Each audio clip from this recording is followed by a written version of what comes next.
the night it happened. I still remember that night like a scar that never quite healed. The rain was falling hard over Brooklyn, drumming on the awnings, turning the streets into mirrors of neon and shadow. I had just finished a 10-hour shift at the construction site, my hands raw, my boots soaked, my spirit running on fumes. All I wanted was a hot meal and a quiet corner. That's when I saw Charleston's Diner, a little place glowing at the corner of 5th and Maple. It wasn't fancy, but the smell of grilled onions and coffee drifted to the cold air like an invitation I couldn't refuse. When I walked in, heads turned. It wasn't the first time.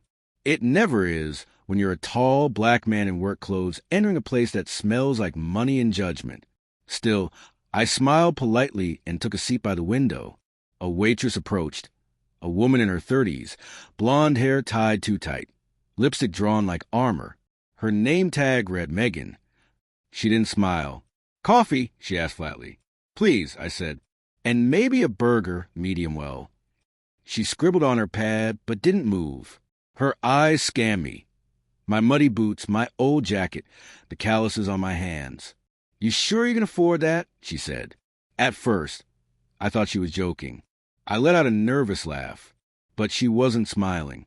Her lips tightened, and she said louder, "We've had a lot of folks like you walking in here lately, ordering and running. I'm just making sure." The room went quiet. Forks froze midair. Conversations died like a flame in the wind. My chest tightened. I felt the heat crawling up my neck, the kind that comes from humiliation, not anger. "I'm not folks like that," I said softly. "I work 2 jobs. I pay for what I eat." She snorted. "Yeah, sure. That's what they all say. Until the check comes." And then with a half smile that wasn't a smile at all, she muttered, "Useless black." The words hit like a slap.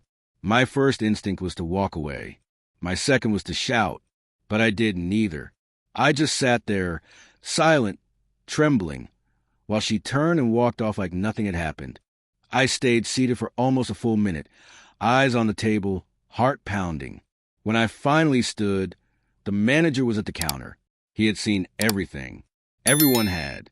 But nobody said a word. When I walked out, the rain hit my face like it was trying to wash away what just happened. But shame doesn't wash off that easily.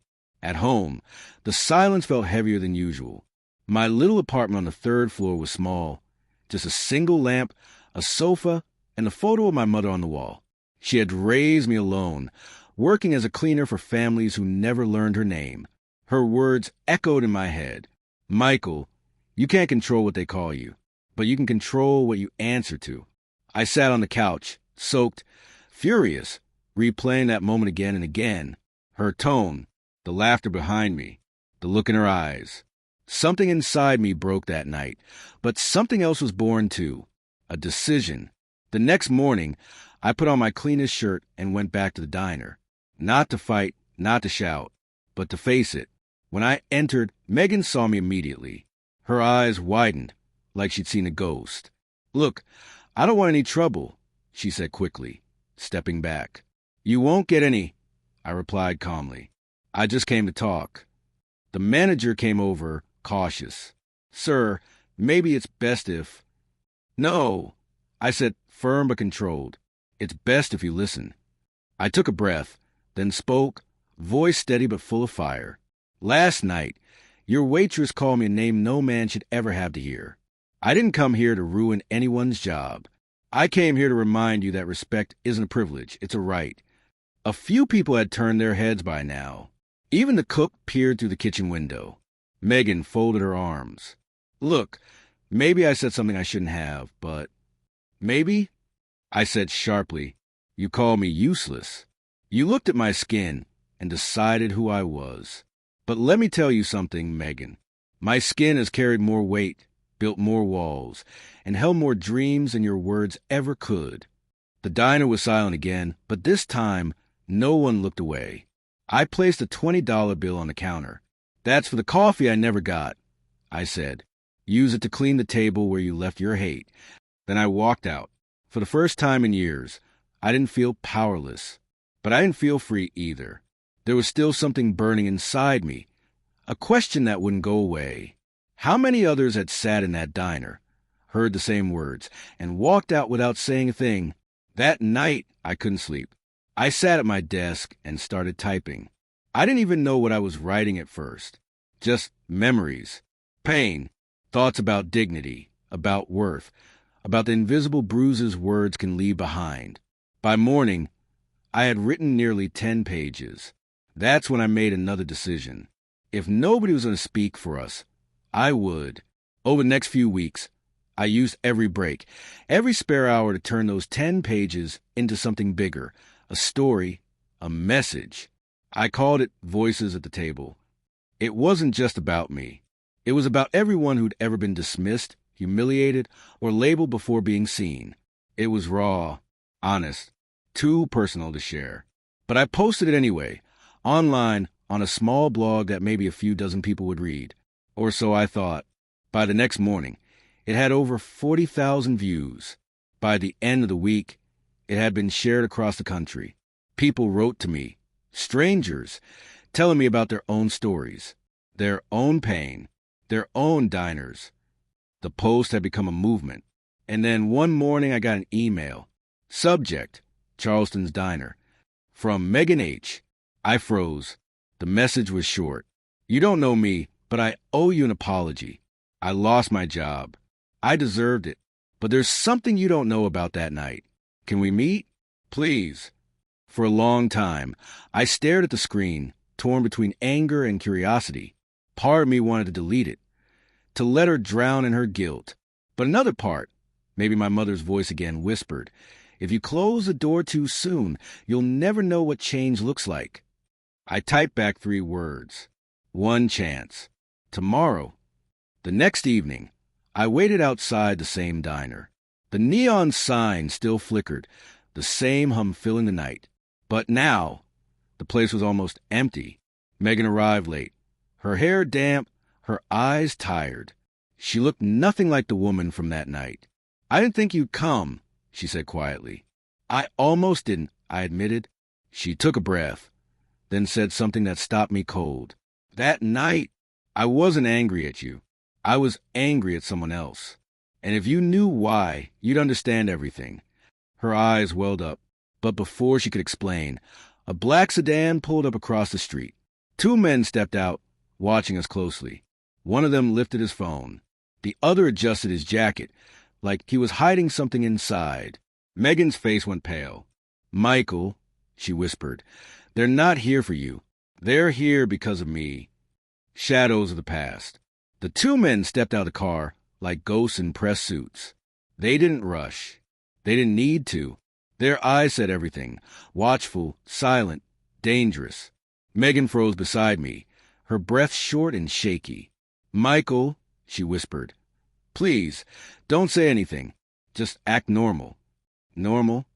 I muttered. You dragged me here. Tell me strangers are following you, and I'm supposed to act normal? Her voice cracked. You don't understand. They're from my past. If they see us talking, it could ruin both of us. I glanced at the car again. The taller man was on his phone, eyes locked on us. The shorter one leaned against the door, smirking like he knew something I didn't. Who are they? I asked. Megan hesitated, then said softly, people I used to work for. Before the diner. Before everything. We stepped inside the small park across from the diner, the wind carrying the faint hum of traffic. The air smelled of wet pavement and secrets. She wouldn't look at me. I used to manage the accounts for a company called North Axis. They weren't legal. Illegal how? I asked. They moved money, dirty money, laundered it through small businesses, including Charleston's Diner. I blinked. That diner? She nodded. It wasn't just a restaurant, Michael. It was one of their fronts. I quit after things went bad. I thought I was free. But that night, when you walked in, I'd already gotten a warning. They thought I'd stolen from them. I was scared out of my mind. So you took it out on me? I said quietly. Her face twisted with guilt. Yes. I saw your face, your jacket, and I lashed out. You didn't deserve any of it. I just wanted someone to hurt the way I was hurting. For a long time, I said nothing. The truth didn't erase what she said that night, but it made it heavier, more human. I finally asked, "And now?" "Now they think you're involved," she said. "Your blog, your story, it went viral, Michael. Millions of people read it. You turned the diner into a symbol, and North Axis doesn't like attention." I felt my stomach drop. "You're saying my story exposed them?" She nodded. "They're losing money because of the investigations. They're watching you now, too." I stared at her, trying to process it all. "So, let me get this straight. I write about a racist moment in a diner, and suddenly I'm in the middle of a criminal operation?" Megan's eyes glistened. "You didn't mean to, but they don't care about intentions. They just care about control." We were both silent for a moment, the rain beginning to fall again. Then she said quietly, "I shouldn't have asked you to meet. It's too dangerous. You need to disappear, at least for a while." I shook my head. "I'm not running. I've run from people like that my whole life. Not anymore." Her expression softened. "Then at least let me help you." "How?" She pulled out a small flash drive from her pocket. It looked old, scratched, worn down. "This has everything," she said. "Names, transactions, proof of what North Axis has done. I stole it before I left. If anything happens to me, promise me you'll get this to the press." I stared at it. "Why me?" "Because you're the only one they won't suspect yet," she said. "And because I trust you." Before I could answer, the taller man from the car crossed the street. Megan froze. "Go," she hissed. "Now." I slipped the flash drive into my jacket and walked away, trying to look casual. But as I turned the corner, I heard voices behind me. Low, angry, then a cry, sharp and cut short. I spun around, but the street was already empty. The black sedan was gone. So was Megan. That night, I sat in my apartment, staring at the flash drive on my table. It looked harmless, just a piece of plastic. But if Megan was right, it was evidence and danger in one. My phone buzzed. A message from an unknown number. "You're in over your head, Mr. Johnson. Stay quiet if you want to stay alive." I stared at it for a long moment. Then another message came through. "We're watching you." My hands trembled. I turned off the phone and backed away like it was a snake. For the next few days, I kept my routine. Work, gym, groceries. But everywhere I went, I felt eyes on me. In the crowd, on the train, even in the reflection of glass doors. The paranoia grew until it became something physical. Then, one night, I came home to find my front door slightly open. I froze. Inside, my apartment looked untouched, too untouched. The photo of my mother was still on the wall, but it was crooked, tilted slightly to the left. Someone had been there. On the kitchen counter sat a note, typed in bold letters. "Bring us what she gave you." No name, no signature. That was when I decided to go to the police. I gathered the drive, the notes, everything. But as I reached the door, I stopped. If North Axis really had people inside the diner, what were the chances they didn't have people inside the department too? My story had made me visible, and visibility was a double-edged sword. So instead, I went to someone I knew would help, Evan Carter, an investigative journalist I'd met through the blog community. He answered on the second ring. "Michael, I was hoping you'd call. I've been looking into Charleston's diner ever since your post blew up." My pulse quickened. "You found something?" "More than something," he said. "That diner was one of 6 locations tied to North Axis. And guess who's listed as a silent partner?" "Who?" He paused. "Someone in city government. Someone powerful. I can't say yet, not on the phone." I looked at the flash drive. "Evan, I have files. Names, transactions, everything. We need to meet." He exhaled sharply. "All right, tomorrow, 9 p.m. Pier 47. Don't tell anyone you're coming." The next day crawled by. Every sound felt like a warning. Every shadow seemed to move. When night finally fell, I made my way to the pier.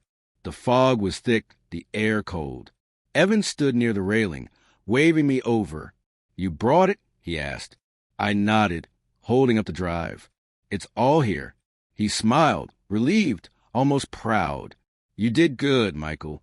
This could expose everything. I felt something like hope rise in my chest. For the first time, maybe there was a way out, not just for me, but for everyone hurt by people like North Axis. But then, headlights flared behind us. A car engine roared. Evan's expression changed from relief to terror. "Run!" he shouted. The next second, the air split with the sound of gunfire. I dropped to the ground, the flash drive slipping from my hand, clattering into the dark water below. When I looked up, Evan was gone. The car sped off into the fog, tail lights glowing like red eyes.